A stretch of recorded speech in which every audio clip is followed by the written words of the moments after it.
पहली बड़ी खबर, जम्मू दौरे पर पहुंचे राजनाथ सिंह ने चीन और नेहरू पर बड़ा बयान दिया। कहा चीन के इरादे नेक नहीं, नेहरू की आलोचना नहीं कर सकता। इस दौरान राजनाथ सिंह ने 1500 शहीदों के परिवार को सम्मानित किया, कारगिल युद्ध के शहीदों को श्रद्धांजलि दी और रक्षा मंत्री राजनाथ सिंह ऑपरेशन तैयारियों का भी जायजा लेंगे। राजनाथ सिंह मिलिट्री कमांडर से भी मुलाकात करेंगे। राजनाथ सिंह के साथ राष्ट्रीय स्वयंसेवक संघ के सर कार्यवाह दत्तात्रेय होसबोले भी कार्यक्रम में शामिल होंगे। दूसरी बिग ब्रेकिंग का रुख कर रहे हैं दिल्ली में पहला मंकी पॉक्स का मामला सामने आया है। दिल्ली के रहने वाले 31 वर्षीय शख्स में मंकी पॉक्स वायरल की पुष्टि हुई है। संक्रमित शख्स को मौलाना आजाद मेडिकल कॉलेज में भर्ती करा दिया गया है।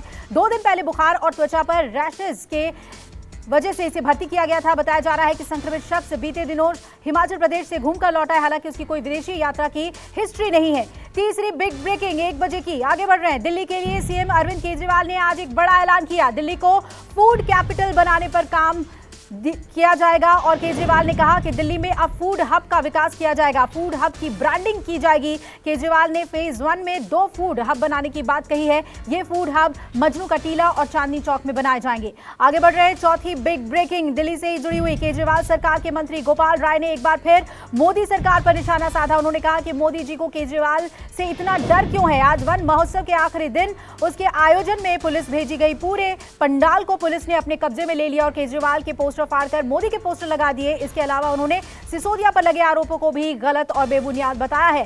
5वीं बिग ब्रेकिंग आ रही है, नीरज चोपड़ा ने एक बार फिर इतिहास रच दिया। वर्ल्ड चैंपियनशिप में भारत के लिए नीरज चोपड़ा ने सिल्वर मेडल जीता है। अमेरिका के यूजीन में चल रही चैंपियनशिप में नीरज चोपड़ा ने 88.13 मीटर जैवलिन थ्रो किया। वहीं एंडरसन पीटर्स 90 मीटर भाला फेंक कर गोल्ड पर कब्जा कर चुके हैं। वर्ल्ड चैंपियनशिप में मेडल जीतकर नीरज चोपड़ा पहले पुरुष खिलाड़ी बने। इससे पहले लंबी कूद में भारतीय महिला एथलीट अंजू बेबी जॉर्ज ने वर्ल्ड चैंपियनशिप में पदक जीता था।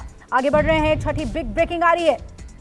नीरज चोपड़ा के पदक जीतने के बाद उनके गांव में जश्न का माहौल है। मेडल जीतने के बाद नीरज चोपड़ा के घर बधाइयां देने के लिए आसपास के लोगों का तांता लगा हुआ है। आज पूरे गांव ने एक साथ बैठकर फाइनल मैच देखा था और जीत को लेकर परिवार ने कहा था कि पूरा विश्वास था कि नीरज चोपड़ा पदक जीत कर ही रहेंगे। 7वीं बिग ब्रेकिंग भी इसी खबर से जुड़ी हुई। नीरज चोपड़ा को पीएम मोदी ने बधाई दी। ट्वीट करके पीएम मोदी ने कहा, आज का दिन ऐतिहासिक है, हर भारतीय के लिए खास पल है। पीएम मोदी ने नीरज चोपड़ा को आने वाले मुकाबले के लिए शुभकामनाएं दी। नीरज चोपड़ा 28 जुलाई से शुरू होने वाली कॉमनवेल्थ गेम्स में हिस्सा ले रहे हैं। आगे बढ़ रहे हैं, 1 बजे की 8वीं बिग ब्रेकिंग। राष्ट्रपति रामनाथ कोविंद के कार्यकाल का आखिरी दिन है। आज शाम 7 रामनाथ कोविंद देश को संबोधित करेंगे। राष्ट्रपति का संबोधन ऑल इंडिया रेडियो और दूरदर्शन पर हिंदी भाषा में प्रसारित किया जाएगा। कल राष्ट्रपति रामनाथ कोविंद को संसद की तरफ से विदाई दी गई थी। रामनाथ कोविंद ने 25 जुलाई 2017 को भारत के 14वें राष्ट्रपति के तौर पर शपथ ली थी और आज रामनाथ कोविंद अपना 5 साल का कार्यकाल पूरा कर रहे हैं। कल सुबह 10:15 बजे द्रौपदी मुर्मू राष्ट्रपति पद की शपथ लेंगी। देश की 15वीं और दूसरी महिला राष्ट्रपति होंगी द्रौपदी मुर्मू। आगे बढ़ रहे हैं, अगली बिग ब्रेकिंग वायुसेना अग्निवीर भर्ती परीक्षा से जुड़ी हुई। परीक्षा शुरू हो गई है। परीक्षा देने के लिए पहुंचे अग्निवीर के परीक्षार्थी उत्साहित नजर आए। पहली बार अग्निपथ योजना के तहत आज वायुसेना की पहली परीक्षा हो रही है। इस परीक्षा में लगभग 7.5 लाख से ज्यादा उम्मीदवार हिस्सा ले रहे हैं।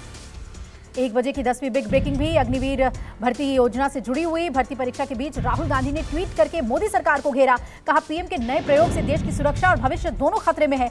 राहुल गांधी ने ट्वीट करके लिखा कि देश में 60,000 सैनिक हर साल रिटायर होते हैं, उनमें से सिर्फ 3,000 को सरकारी नौकरी मिल रही है। 4 साल के ठेके पर हजारों की संख्या में रिटायर होने वाले अग्निवीरों का भविष्य क्या होगा। आगे बढ़ रहे हैं, अब 1 बजे की 11वीं बिग ब्रेकिंग। बीजेपी अध्यक्ष जेपी नड्डा ने आज मुख्यमंत्री परिषद की बैठक बुलाई है, जिसमें बीजेपी शासित राज्यों के सीएम हिस्सा लेंगे। इस बैठक में पीएम मोदी के भी शामिल होने की संभावना और सूत्रों की माने तो इस बैठक में राज्यों में चल रही केंद्रीय योजनाओं की स्थिति, सांगठनिक अभियानों की प्रगति की चर्चा के साथ ही हर घर तिरंगा अभियान को लेकर चर्चा की जाएगी। आगे बढ़ रहे हैं, अगली बिग ब्रेकिंग आ रही है कुलगाम से, जहां सर्च ऑपरेशन चलाया जा रहा है। 2 से 3 आतंकियों के छिपे होने की खबर पर पूरे इलाके को कॉर्डन ऑफ कर लिया गया है। कल रात से ही यह सर्च ऑपरेशन जारी है। फायरिंग के बाद इलाके को घेरा गया, पर माना जा रहा है कि गश्त बढ़ाए जाने के बाद आतंकी फरार हो गए हैं, पर पुलिस सुरक्षा बल गहन तलाशी अभियान चला रही है। आगे बढ़ रहे हैं, अगली बिग ब्रेकिंग 1 बजे की।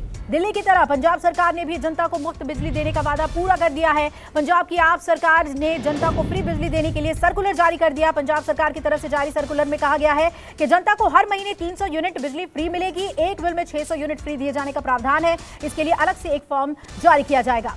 14वीं बड़ी खबर आ रही है 1 बजे की पश्चिम बंगाल से, जहां टीचर भर्ती घोटाले को लेकर अस्पताल में बीती रात पार्थ चटर्जी की बीती और गिरफ्तारी के बाद सीने में दर्द की शिकायत के बाद पार्थ अस्पताल में भर्ती हो गए। पश्चिम बंगाल के पूर्व शिक्षा मंत्री पार्थ चैटर्जी को 2 दिन के लिए ईडी की हिरासत में भेजा गया था, लेकिन गिरफ्तारी के तुरंत बाद ही पार्थ की तबीयत बिगड़ने लगी।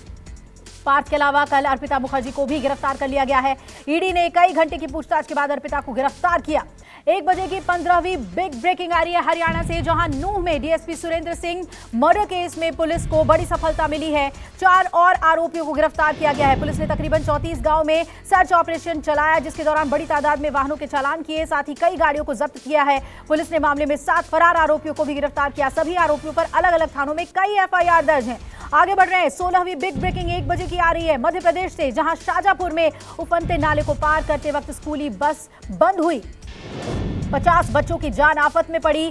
कल की यह घटना है। बच्चों से भरी स्कूल बस आधे पानी में डूब गई। बच्चों की चीख पुकार सुनकर स्थानीय लोगों ने हिम्मत दिखाते हुए बच्चों को बचाया। बच्चों से भरी बस को ट्रैक्टर के जरिए रस्सी से खींचकर बाहर निकाला गया। बस में बैठे सभी बच्चों को सुरक्षित बचा लिया गया। आगे बढ़ रहे हैं, 17वीं बिग ब्रेकिंग मध्य प्रदेश से ही, जहां छिंदवाड़ा में रोंगटे खड़े करने वाली तस्वीरें सामने आई है। नदी के तेज बहाव में एक ट्रैक्टर बह गया। ट्रैक्टर सवार भी एक शख्स बह गया, जबकि 2 की जान बचा ली गई। छिंदवाड़ा में लगातार हो रही बारिश से नदियां अपने उफान पर हैं। और अब 18वीं बिग ब्रेकिंग 1 बजे की मध्य प्रदेश के राजगढ़ में नाले के बहाव में एक बाइक बह गई। पुल पार करते वक्त अचानक रास्ते पर बाढ़ आ गई। बाइक सवार 2 युवकों ने जैसे तैसे अपनी जान बचाई। बाइक बहते देख स्थानीय लोगों का जमावड़ा लगा, लोगों ने मदद की।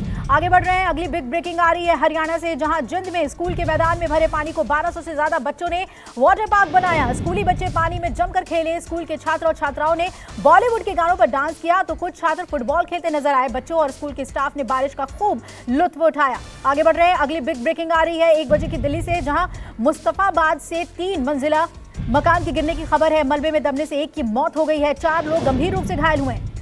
सूचना मिलते ही मौके पर पहुंची पुलिस ने रेस्क्यू अभियान किया और मलबे से कई लोगों को बाहर निकाला गया। आगे बढ़ रहे हैं, 1 बजे की 21वीं बिग ब्रेकिंग कोरोना से जुड़ी हुई। देश में कोरोना के नए मामलों में उछाल देखने को मिल रहा है। 24 घंटे में 20,779 नए मरीज मिले और आंकड़ों के मुताबिक एक दिन में 18,143 लोग ठीक हुए हैं। 36 संक्रमितों की मौत हुई है और सक्रिय मरीजों की संख्या में भी बढ़ोतरी हुई है। एक्टिव मरीजों की संख्या 1,52,000 से ज्यादा हुई। वहीं महाराष्ट्र में 24 घंटे में 2,336 नए कोरोना मरीज मिले, 5 संक्रमितों की मौत हुई और 2,311 लोग ठीक हुए हैं।